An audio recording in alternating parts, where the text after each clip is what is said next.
On this episode of That Kingsville Podcast, we talk to Linda Lynch, first Vice President of the Executive of the Kingsville Legion, and also the Coordinator for the Kingsville Food Bank. And we also talk about our Meet the Candidates event. September 15th, please like and subscribe to our YouTube channel to help facilitate our event. Donate meat, win meat. You can win meat at the candidates. Legion. Bring canned goods to the Meet the Candidates event to help the food bank. Stay tuned for all of that and more on this episode of That Kingsville Podcast.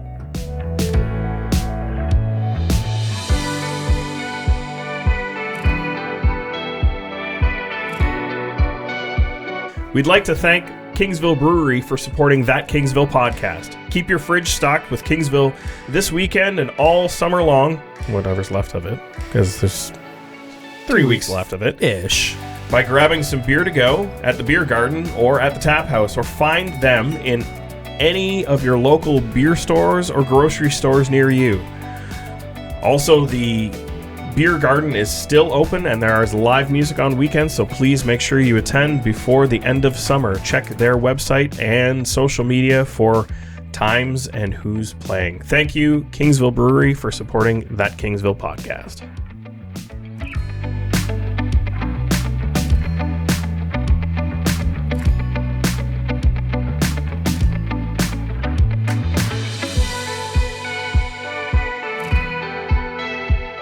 Welcome to That Kingsville Podcast. I'm your host, Dave Hunt. With me is Kevin Black, the stallion that he is. Nay. Steve Ianson. We'll call you Pinto. Whatever you want. Yeah, any breed of horse. I'm not picky. Clydesdale. A little later in the episode, we'll talk to Linda Lynch, the first Vice President of the Executive of the Kingsville Legion, and she's also the Kingsville Food Bank Coordinator. We're going to talk a little bit about what's going on in each of those places. Where you can donate meat and win meat. And win meat and enjoy delicious, inexpensive beverages. Yep. But first and foremost, yes, if you haven't seen on social media, the three of us, with the addition of Gary Glass, who's off camera, will be hosting a Meet the Candidates event September 15th at the Kingsville Lakeside Park Pavilion. Oh. Hooray! Cool. Woo! Someone came to the rescue. Yes, we were, at the last time of the recording, we hadn't solidified the venue. Fortunately, we were able to nail that down. So, guys, everyone, with the exception of a couple of the school board trustees without little Trustee candidates. Yeah. Thank you. Sorry, you were the journalist. Semantics, but still. Listen, I'm the moron. You're the journalist. Also a moron.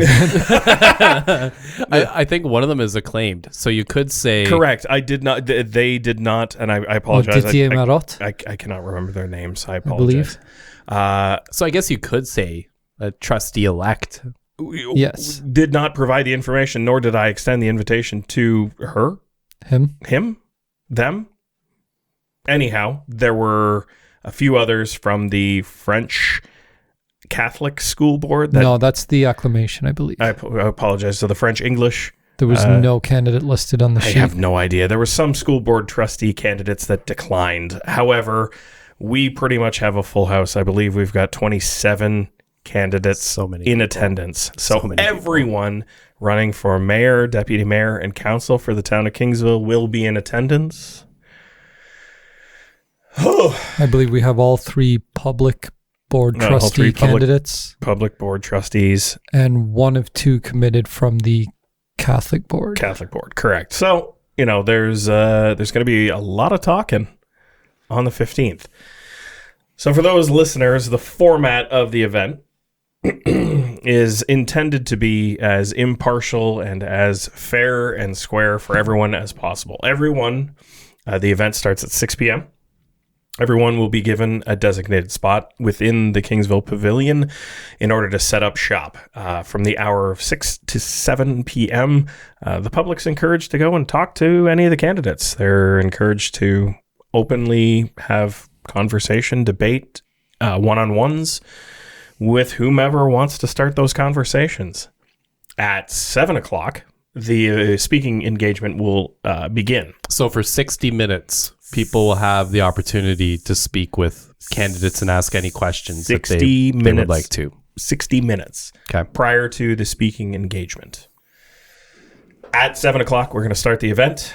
We will be affording each candidate for council, deputy mayor, and school board trustee a 3-minute time period where they will have the floor and the microphone to discuss their platform or whatever it is that they feel like talking about.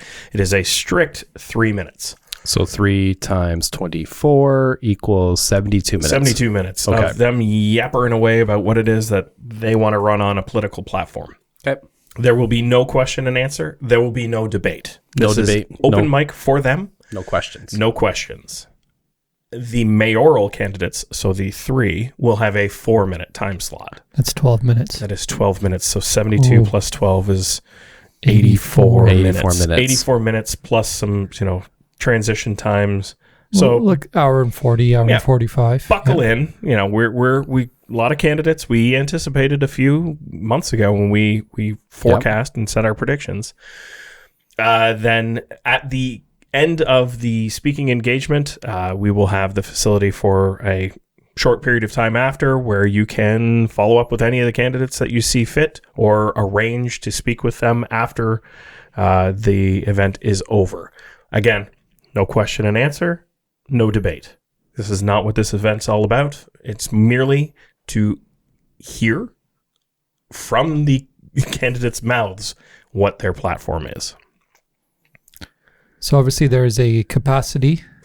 Correct. Yeah, it's first come first serve for seating. It is a municipal building. It does have capacity limits because of the fire regulations. What those numbers are, I think it's 270. Sounds right. 270. Yeah. Well, we'll have chairs out. So when there's 4 of us, the chairs are correct. full. Yeah. Yeah. When the chairs are full, if they'll allow, whatever, we're not regulating the intake. It's if there's space, there's space. If not, unfortunately, it can't be facilitated. Now the good news, if you can't make it in, I was like, do we have a special guest? Like, is Mayor Nelson Santos coming? 27 of them. And he's not Mayor Nelson Santos. He's just Nelson Santos. He is, yes, former mayor. The good news is if you cannot attend, this will be broadcast on our YouTube channel. So we have a special request for all of you that are watching and or listening. We need help. We need help, just a little bit. We need you to subscribe to our YouTube channel in order for us to be able to mobily stream this event. Without the subscriptions, YouTube has part of their algorithm that does not allow mobile streaming unless you've reached a certain threshold for subscribership. So please, in order to help us facilitate this, please just click subscribe so that we'll be able to facilitate this. it's not the annoying like and subscribe that you hear in every single video that you play on YouTube. I've never asked It's legitimately, please subscribe. Please. We would like to do something that we currently are unable to. Right. We're not able to do it through cable. And in fact, at this point in time, cable TV, I don't think would reach as much of the audience as YouTube would through social media. So in order for us to be able to carry it on YouTube, to be able to be viewed and streamed and whatnot, the subscriptions are a part of the requirement. So please, reach down in your heart and just click that little red button. Also reach down with your hand. Yeah, I'm not guaranteeing a live stream, but if there is no live stream, it'll be on YouTube the following day. Right away. Yeah, and it won't take long. Thank you, Gary, for the effort and hard work. Right, this is voluntary by the four of us. We're lucky to have some support from the town of Kingsville, and in turn, any attendee to the event is asked to bring a canned good to help support the food bank. We'll speak with Linda Lynch a little bit later about that, but those donations are taken in kind for the fees that would be required in order to gain the facility. And Gary and Steve and Kevin and myself, we're doing this as a service to be able to provide this event so that everyone can benefit from it. Yeah. So if you listening or watching could just please subscribe to our YouTube channel. That way we can hopefully do this, and then you can listen to us and watch us, and you'll get notifications in your inbox. And maybe Santa Claus parade too. Ooh, it may be. I'm hoping. Kevin, I can't wait. I will bring the megaphone this year. I can't wait. I won't be here. What? I'm not here for Santa Claus parade. Where are you? I'm going to be in the Muskokas. So you're going to do like a Zoom? Yeah, I can Zoom in. Are you going to be in the Muskokas? Yeah. What? Yeah, I didn't know until like last week. Was this your lovely wife? Yeah. Do I have to have a discussion with Well, Kathy? you can. Doesn't Good luck. she know Do who we we need are? a guest host? Doesn't she know who You we should are? get a guest host. I know who we can get. Santa Claus. No, he's in the parade. No, he's busy. Listen, we'll discuss this. Maybe an elf. And maybe a live election night. Maybe. Maybe. Possible. Ooh. We'll see. Yes, there's. Oh, Unless we Kevin- haven't. I haven't Kevin's done probably somewhere an there. election night broadcast in so long. I've blocked it off in the calendar, but I wasn't gonna tease it until we talked to Gary. But Gary let the cat out of the bag. That's my favorite pizza. Not this pizza. Ooh, that does look like this a is pizza, this though. is delicious pizza. This is delicious pizza. It's so for reporters. It's the newsroom election night pizza is tradition. The like you get like, and it's cold, like it's not great. Usually you've been on like location for 4 or 5 hours. You're either with people who are extremely happy or extremely sad, and then you go back to the newsroom to cut your story, and you have some really cold pizza, and it tastes fantastic. I've been missing the election night pizza. We have enough pizzerias in town. We can probably make sure that we have some hot and fresh. I was going to say that's how we, like, I just remember, we'd get back and midnight, quick call to, let's call it what it is now, OG. And, hello, can I get a small whatever? Get a pizza. Yeah. That's what it is. You hear a knock at the door, scares the crap out of you. You're like, oh yeah, I ordered pizza.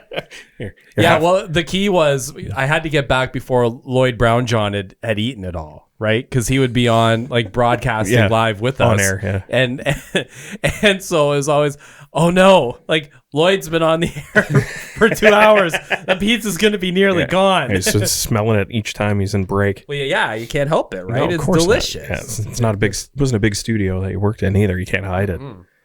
You cannot.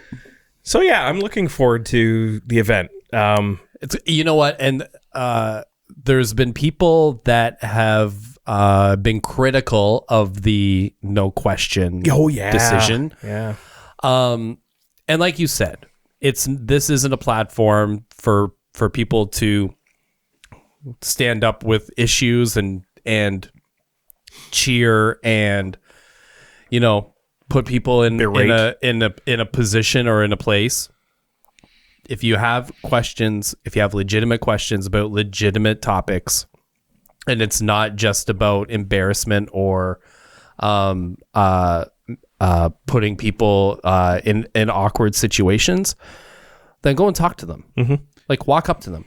Also, heads up, all of their contact information is available and their phone numbers. That's how we got a hold of everyone. It was all available through the Kingsville website.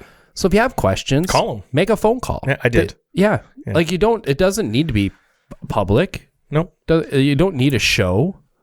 Right. And one of the reasons we did eliminate the questions was simply any question asked from the audience has to be a question that every candidate can answer. You cannot specifically say, council candidate so-and-so, what are your feelings on this? Tell me.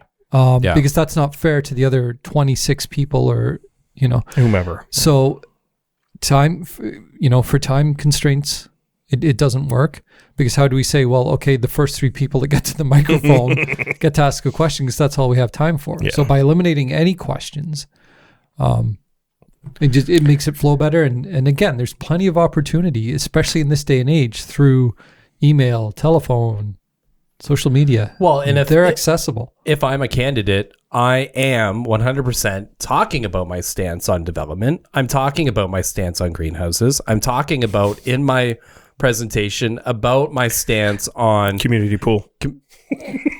No one should ever mention community pool. We discussed this last time, and if you bring it up again, we're going to fire you. Listen, No, we're not, because you started this mess.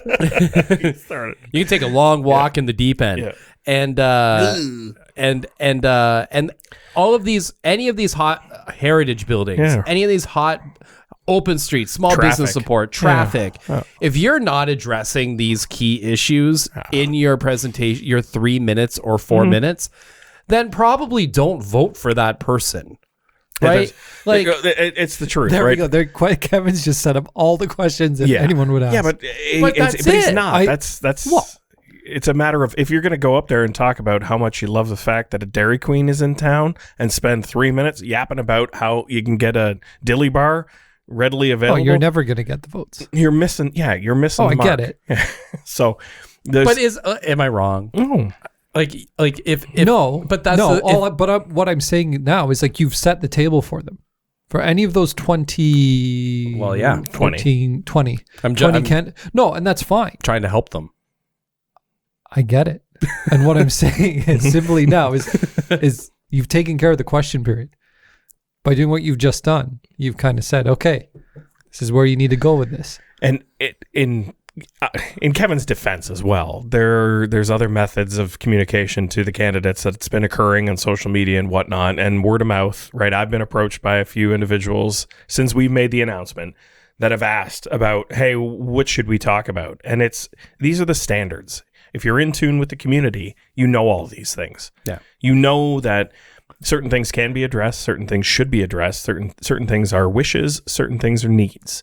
And if you can formulate a platform that you feel that you can execute on and discuss it with a point of reference and some confidence between what you think you are able to do and how you're going to be able to execute it and communicate that well, the 3 minutes should be sufficient enough to either A, convince you to vote for that individual, or B, spur the voter on to ask more questions. Yeah. And we'll find out really quickly who's been paying attention to council over the last 3, 6, 12 months. Who's been either going to meetings or watching them online and is actually in tune with the decisions that have been made. Mm-hmm. Oh, do you remember when you didn't cover a whole lot of council? Like Jim Sheehan, before he ran, was at every council meeting, I want to say, for 2 solid years. Yeah. Wow. Yeah. No, there were a few. There were a few that and then he ran for council. Right. So obviously with the reporter, Luann Govro-Carey was our freelance. She covered council meetings. I would do budget meetings. Yeah, the keys. And the occasional council meeting.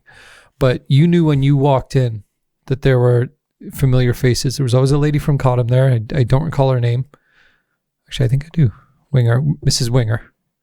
Was a regular attendee, was in tune with a lot of things. And the other part of that is, when you see people regularly, you think, oh, they're going to run. No, these are just people who are generally interested in what was happening. I've seen it though. All of a sudden you see candidates on the list and you've never seen them at a meeting. And then they'd get up there and they'd speak and you're like, yeah, they don't know what's going on. They have good ideas and they're smart. And I'm not saying they would be a bad representative, but if you want to get up there and really make a name for yourself next week, I hope you've been paying attention. Read some agendas, watch some videos. And have an understanding about fundamentally what is going to contribute to town and what things that the should be brought to the forefront, rather than concentrating on something that is so minute in importance in the overall scheme of things. Like, the size of the bike lanes on Division. You read my mind. Thank you. Wow. I was like, I telepathically just sent that in. Like, size of the bike lanes on Division, not the thing you should run as your premier part of your campaign. Paving the paths in Lakeside Park. Buying an $80,000 Tesla. You just have to go there. Somebody always has to go there. Wow. Listen, I am in agreement, right? We all fell and, there's more paving to happen. Well, good. More flooding? More flooding down the hill. Anyway. So, yeah, right. Less place for water to hide. It's going to just stay on the surface. Tarmac. I'm thankful for having done it with you, Steve, 4 years ago when you asked me to MC the last meet the candidates. Kevin, you were running. Yeah. So you weren't involved with it, but that is... Well, I was there, but on the other correct. side. But yeah, essentially, that's how I met you years ago. And, we kind of hit off a quick friendship then. And now the three of us are able to do it together with the assistance of Gary, which is like taking it to a whole nother level kind of thing. And I think that this is the best opportunity that we have to be able to bring it to everyone as we've been able to see it through different organizations and types over the years past. So Steve, how many have you done? 5 municipal, I think. 03, 06, 10, 14, 8, 5. This will be the 6th. But I really haven't done a lot for this one. I've got to admit, you guys have really run with this one. So kudos to you guys. Well, it's all of us.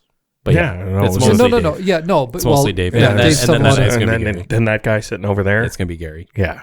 No, he's the guy that did it all. I'm kind of the guy who maybe will be the greeter on for the candidates kind of thing. Here's pick a number. This is where you're going to speak. I'm excited to cut candidates off. No, that's my. Oh, I thought that was my job. Well, we can both do it. It's fine. Well, he's the host. You're the moderator. Yeah, so I cut candidates off.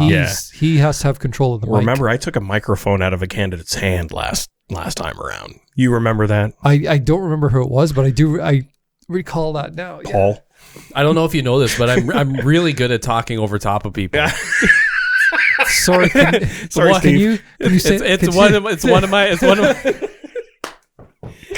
Oh, yeah, I found that out about 3 episodes in, but afterwards I had to have a conversation. Kevin, stop cutting me off.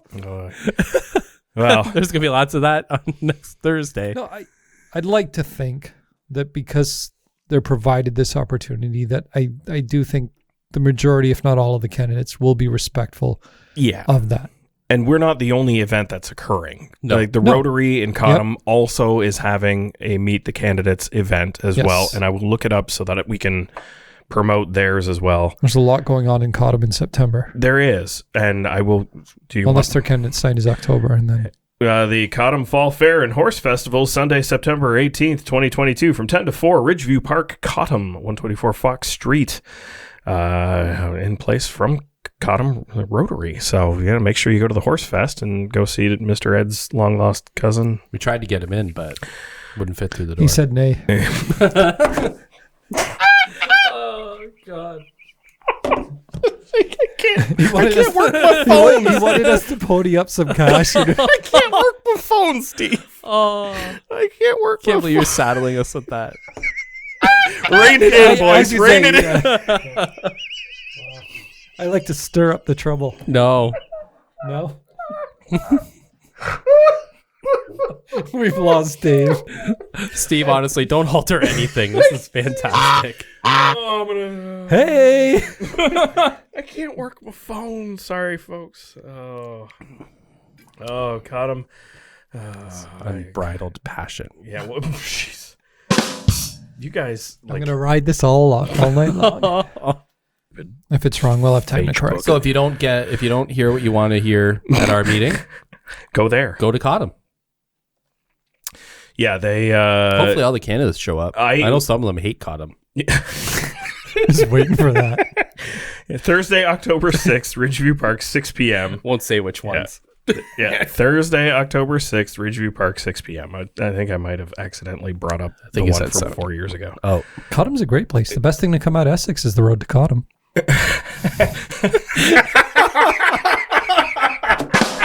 Oh my gosh, that's so good.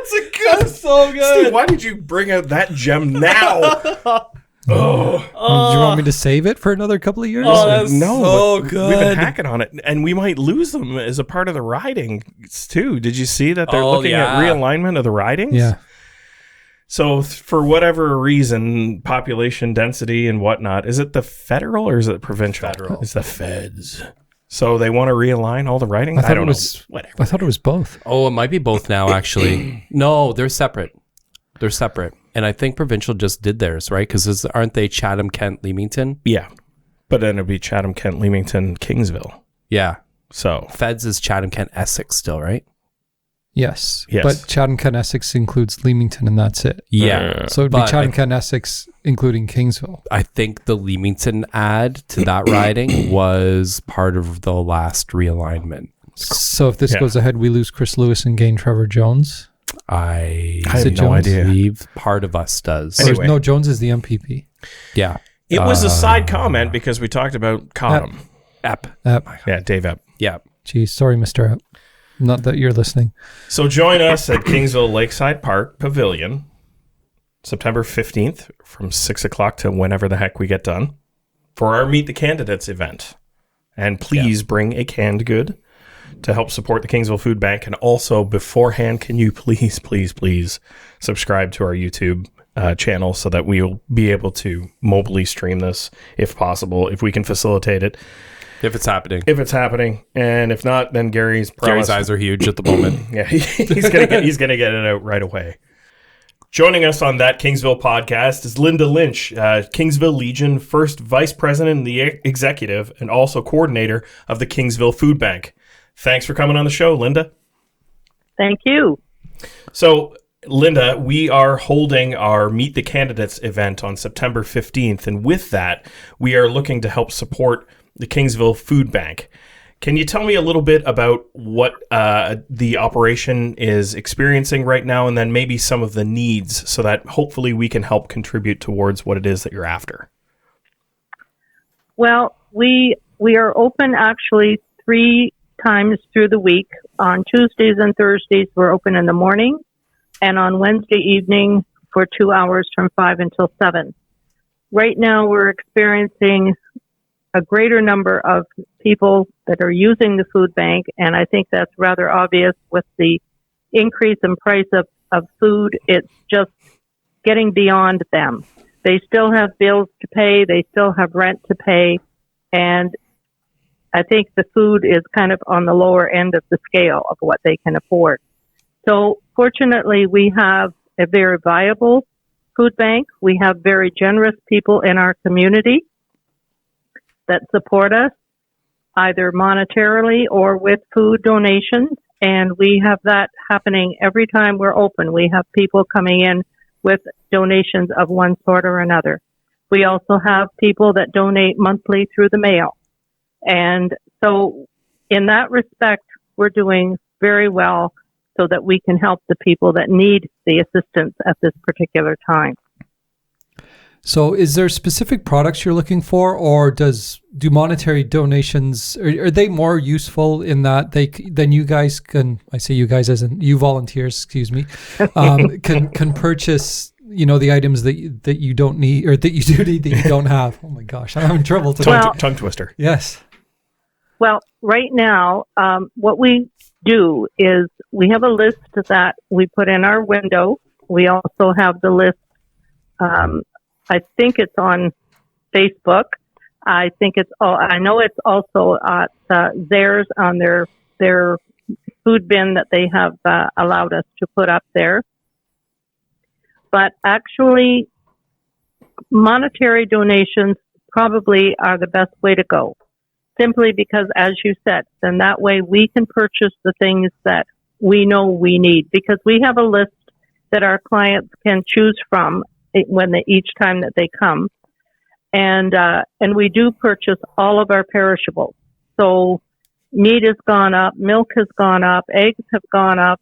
That's where the money comes in handy, so that we can make sure that we have those essentials. Plus, we also purchase apples, and in the wintertime we purchase oranges, hoping to be able to give them a healthy alternative to the snack kind of things that they would eat. So monetary donations really are probably the easiest for people. Then they don't have to shop. But certainly we accept both, and very gratefully. Yeah, I have the list for the September needs that you post at those grocery stores and in the window. Real quickly, fruit cups, snack bars, canned pasta, peanut butter cookies, and sidekicks among all of the standard needs. So, Right. Linda, have you? Sorry, I was just going to ask. Have you started to notice any changes in demographics of the people that are coming in? And I ask that because I think a lot of people don't understand that when they help the food bank, it's not people that they don't know that they're helping. It could just as easily be their neighbors. It certainly could. And I think that if I can explain to you that each week we keep track of how many clients we serve. And in the last, I would say since the beginning of the year, every month I keep track of the new clients that we have each week. And it's gradually increasing. For the month of August, we had 11 new families. Now, I don't think they're new to Kingsville, but they're new to coming to us because the need is there. So I think it's important that people understand that, as you say, it could be the person that lives next door to you. They could be working people. They have a job. But as I said, by the time they pay their rent, they pay their car insurance if they have a car. We know that gas prices are higher now. At the end of the day, there's a small amount of money left, and that's what goes for food. And I have had more people come and say, I really didn't want to have to come here, but I don't have a choice. And we try and encourage them to not think that way. I mean, you have to understand, any person, you, myself, could be in that situation. And it's not a pleasant situation to be in, but it's a realistic one. And so we try to say to them, don't think that way. Don't feel embarrassed to come. Don't feel that you're taking something away from someone else. If you need us, we are there. And the people in Kingsville provide us with the money and the food that we can provide for those people.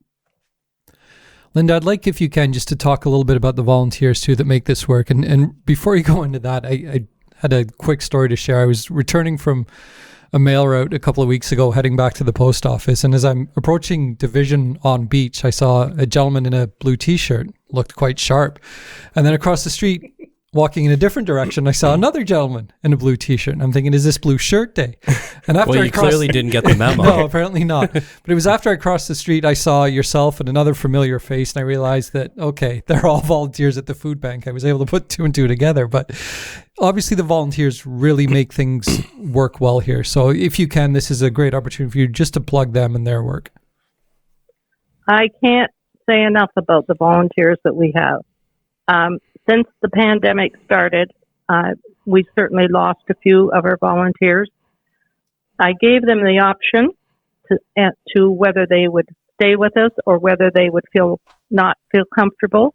And I certainly wouldn't expect anyone to be anywhere that they didn't feel comfortable. Fortunately, we have about 10 to 11 volunteers that come on Tuesday and Thursday for those days that we're open. And on Wednesday evening, the Rotary Club, the one here in town, takes over the food bank, and they have, again, a dedicated group of people that go in from 5 until 7 every Wednesday night and help the people that can't make it through the day. And that was one of the reasons why we did the evening session, simply because there are people who work and they can't take time off work to come to the food bank. So, they're kind of left out of the loop. So this way they have that opportunity. So my volunteers are amazing, and they never say anything against, if I say to them, I'd like you to do such and such, yep, we'll be doing it. We have people that shop for us. So I don't have to do all the shopping. I kind of was taking that job over, and they said to me, you need to let us do some of it. So, they're the best. And Linda, we talked about the different places where people can donate food. If people want to donate money, what's the best way to get that to you? We do have, I think people can go through organizations like the Canada Help, the Benevity Fund, and those are online donation sites. But certainly you can come into the food bank when we're open. You can mail a check. I went in today to take something in, and there was an envelope on the floor and someone had just put an envelope through the letter slot, and not with the mail. It was just somebody had dropped it off, and so people do that too. We also have people that will open the door and say, I want to make a donation. I don't need a receipt. Give us the money, and then they leave. So, and that always just floors us when that happens. It's amazing. It's just amazing that people do that. And I would assume the majority of people that are listening or watching would know where you are, but for those that don't, how do we find you? Well, our address is 18 Division Street North, and if people call on the phone and ask where we are, I say basically we're across the street from the Royal Bank and right next door to the T-shirt monkey. And most people know where that is. Or just down the street from the post office. Can't say box office video anymore. It's been box office for years. That is the landmark, though. So Linda, you're a woman of many different opportunities of volunteering and whatnot, and your involvement with the Legion being the first vice president of the executive. Tell us, about the Kingsville Legion, because I seem to have been hearing a lot about it over the last couple of years. What's happening with the Legion in town? Well, the last 2 years have been pretty rough for all legions. For everybody, not just legions, but certainly some legions have had to close because they just couldn't manage to, without the people coming in the patrons coming in, they weren't able to stay open. And that's unfortunate when a legion has to give up its charter. We're a little more fortunate. Even through the pandemic, we went through the various situations that we had to deal with, and we are having our customers come back now, and we're opening up a little bit more. We have Legion Week coming up on the 17th, from 17th to the 25th of this month, and there's all kinds of things going on every single day. So hopefully look for the flyers. There are going to be flyers around town, and the Legion is open every day except Monday from 2 o'clock until usually 8 or 9 o'clock in the evening. And hopefully we'll get lots of people coming out for our Legion Week.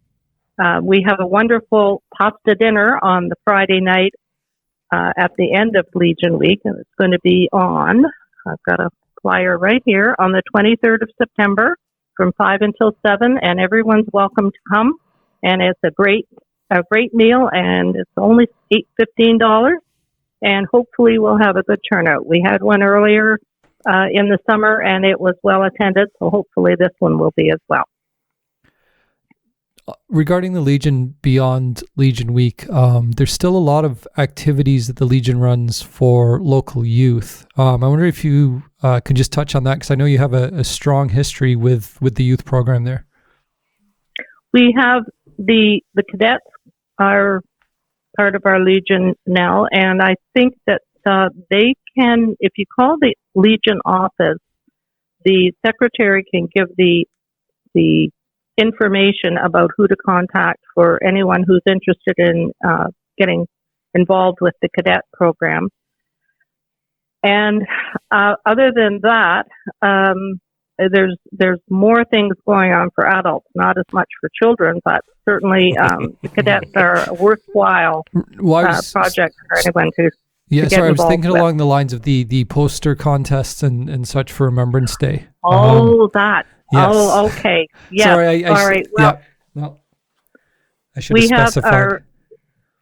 We have our regular poster literary competition that will be starting in October, and we always have a very good response to that. And I was, even through the pandemic, we had that going, and we have wonderful young people in this town that take part in that. And this last year, we had one of our students from Jack Minor School, and his essay went all the way to the provincial level, and the next level up is Dominion. So I told him when he came for his presentation, I said, okay, you got to provincial level this year. I'm expecting Dominion level next year. And he just said, okay. So hopefully he will. Yeah, hopefully he'll enter again. But yes, certainly, and you don't have to do it through the school. Anyone that wants to come into the Legion and pick up information, it'll be there for anyone. So we encourage everyone all the young kids to get involved, because we get some very beautiful posters and some very, very fine literary pieces. I'm a former provincial competitor. Oh, wow. Yeah. Kevin. Oh. Yeah, not locally though. So No. I was against Kingsville. Yeah, you're Omimi. Yeah, the Omimi branch, 492. Yeah. What? But let me tell you, we went for the competition was in Keswick, and the competition was fierce. And I thought I was playing to their hands because I did my speech on World War II, which I figured was a shoe-in. It was not. It was not. No. Hey. So then I just went on to an illustrious career of broadcasting. There we go. And I'll tell you, to this day, my wife still makes fun of me because the only trophy that I have to my name is my Legion speech competition trophy. Nothing wrong with that. No, not at all. Well, good for you. That's wonderful. See, Mrs. Lynch approves. And I'm sorry, I find it kind of weird calling you Linda. I do too. I have a hard time with like, it. it's out of respect to, Linda. I still have former students that I meet, and they cannot call me Linda. No, and I understand. I think I would have probably felt the same way about my teachers, but Well, I had a hard time tonight when I first called and I asked for Linda, and right away I said, "Hi, Mrs. Lynch." So yes, I know. I heard you say that, Steve. I was like, "Oh, yeah, okay." Between you and your husband, it's like, no, that's Mr. and Mrs. Lynch, and Yes. that's how you Exactly. refer to them, and that is the way it is. So. Well, I know you're very selfless, Linda, and I'd just like to take a quick opportunity on behalf of Kingsville to thank you for what you do and what you are doing, because it's a lot of it is behind the scenes, and but there are some of us that recognize. but you're making a big difference. You and the volunteers are making a big difference in the lives of a lot of people. So thank you for what you are continuing to do. Thank you. Well, I'll tell you what, there's no town in this country that I would rather live in. This is probably the most generous community in Canada, and the people are great. And you can't do it alone. I mean, you have to have the support of my volunteers and the residents of the town, not only in Kingsville, but we get support from Leamington, we get support from Harrow, from Essex. So it's a community kind of thing. Pardon me, a community kind of thing, not just the local town, but we're fortunate that we live where we do, and I wouldn't want to be anywhere else. So it's a great place. I couldn't say it any better. Well, hopefully on our event on the 15th, we'll be able to help contribute to the food bank. Hopefully the attendees will help listen to what it is that are the needs, and maybe this might turn into a routine thing for them because of what it provides for our community. So just wanted to thank you for taking time out of your evening tonight, Linda, to join us on that Kingsville podcast, and we will see you soon. Okay, my pleasure. Thank you so much. Thanks. Thank you. Take care. Bye-bye. Right. Bye-bye. She's a former school teacher, right? And it's weird. Yeah. I never had her. I never had her for a teacher either, but Do you had? Yeah. You had Linda? Yeah. Gosh, it's. And Bob, too. Well, yeah. Yeah, I had everybody Bob, had Bob. Jim, yeah, I had Bob Jim for Jim. teachers. Yeah. Bob stopped me at Open Streets. yeah, me too. It's funny when you run into old teachers, right? Yeah. It is, and let's use it for the show.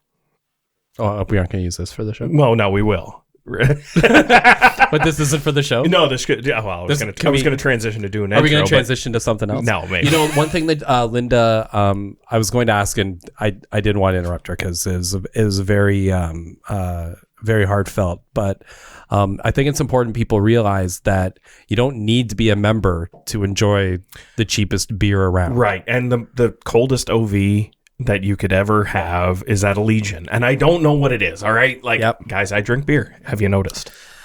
I was also on committee. Yeah, I was also. You should form a beer committee. I should.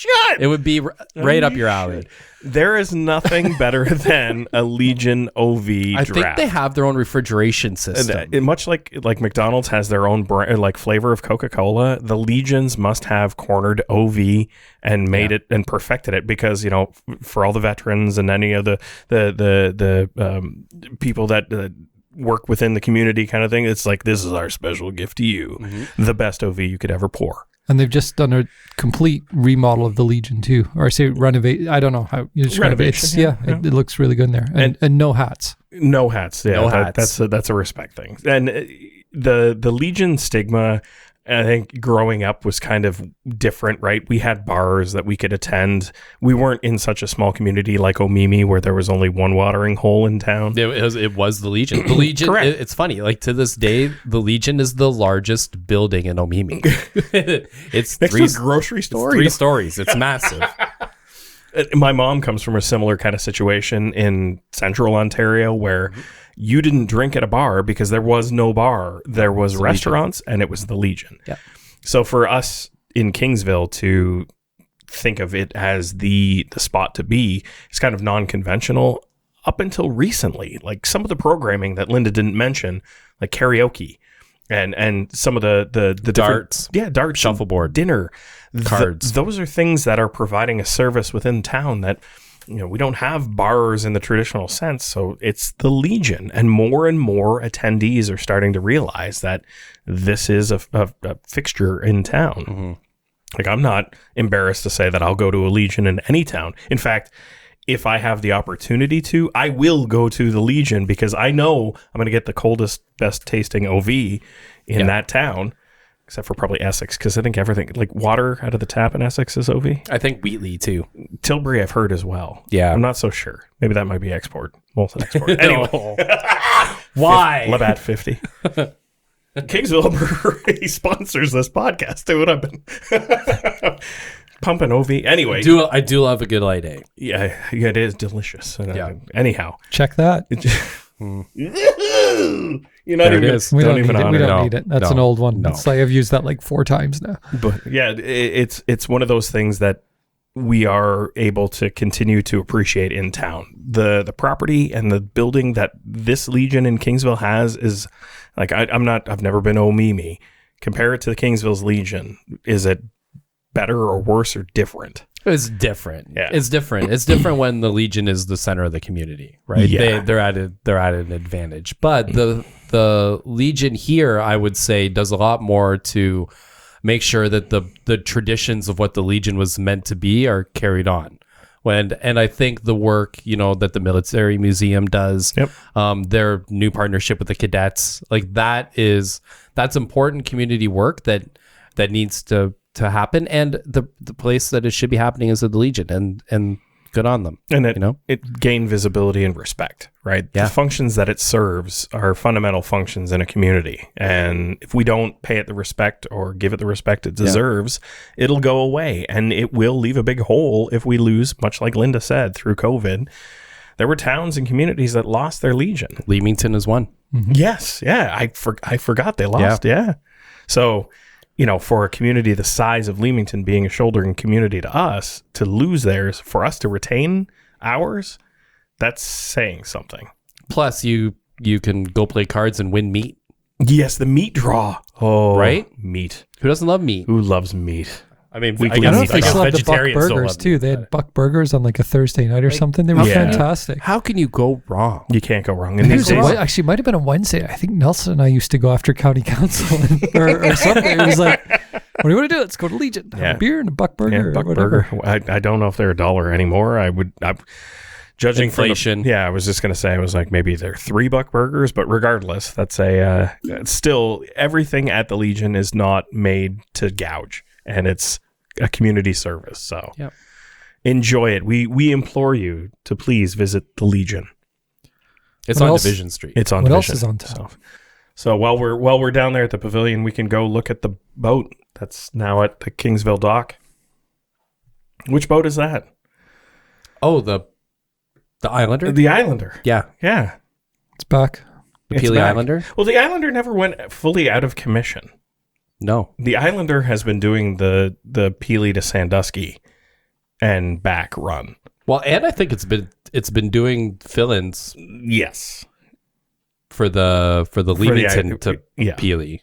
Yeah. So your poignant post earlier this week on our social media about the $40 million announcement. Yeah, this is weird. To build a brand new boat that's going to facilitate the island and be everything we ever wanted and whatnot, and to decommission the old boat that was built in the 60s. Yep. And it's the only one that's been consistently in operation through two boats that we've built to replace it. And by the way, where's the G-Mon? I don't know.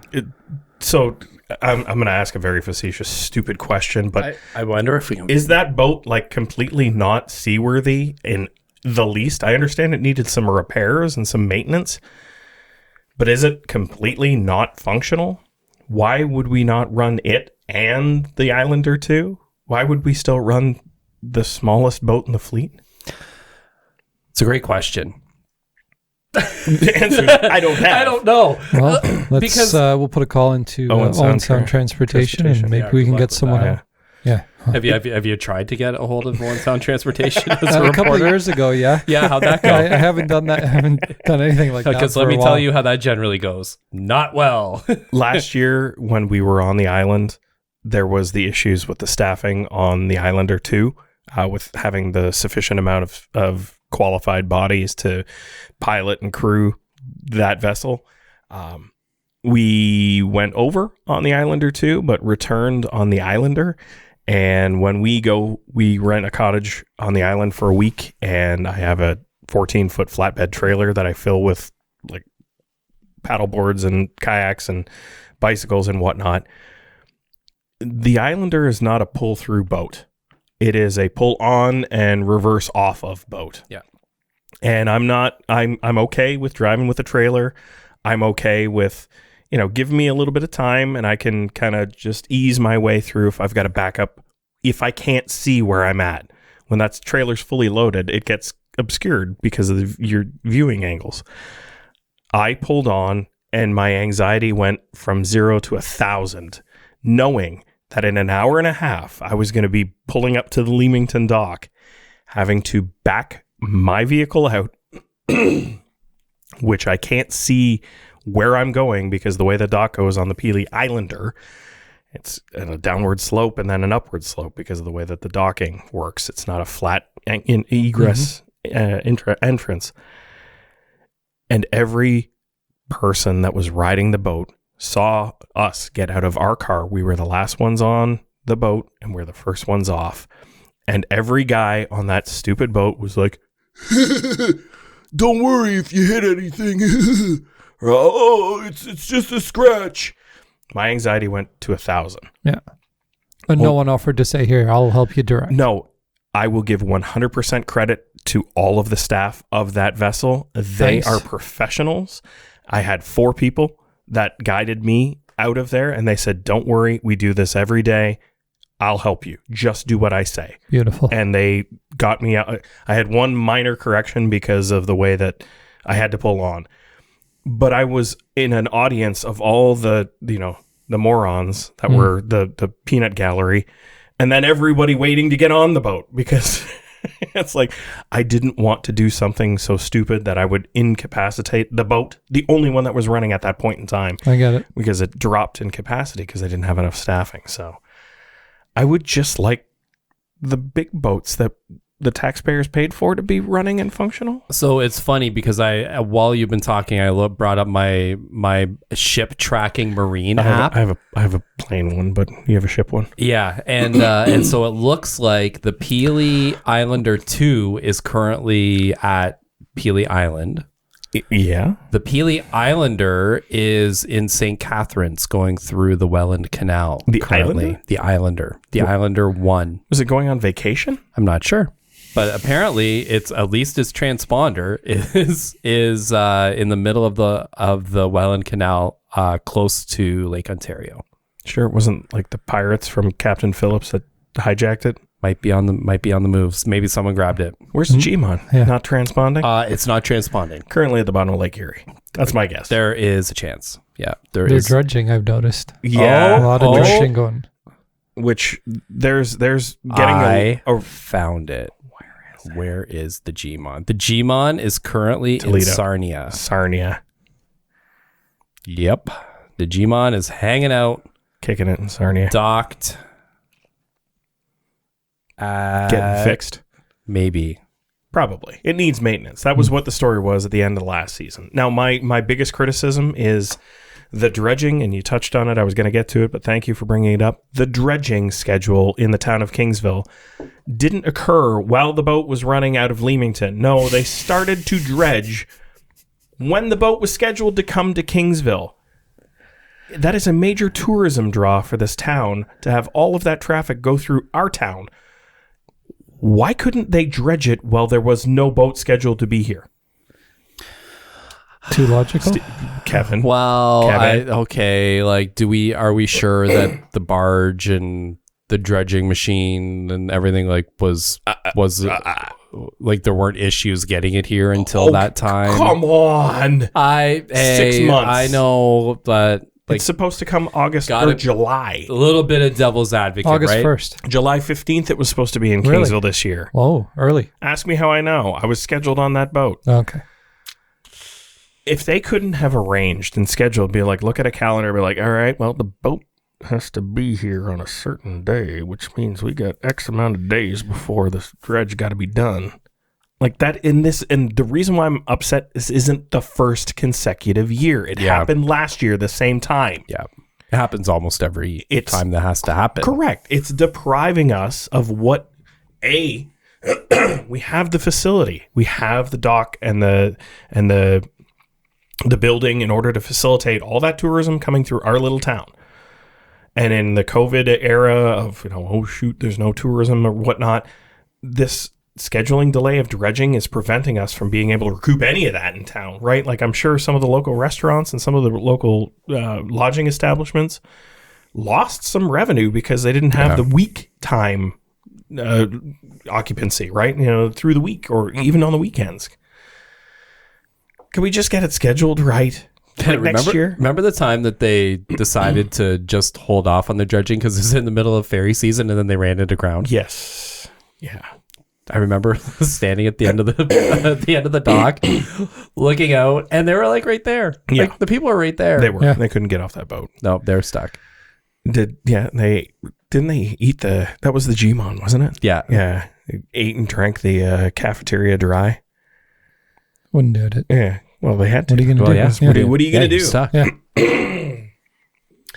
Well, gentlemen, we got a big week coming up, so, special thanks to Linda Lynch for coming on the show with us. Oh, what else do you want to talk about? Well, just real quick. I mean, the NFL kicks off tomorrow night. Oh, yes. So, real quick. Prediction? Detroit Lions, 8.5 wins. Over, under. Under. Okay, I'll go over.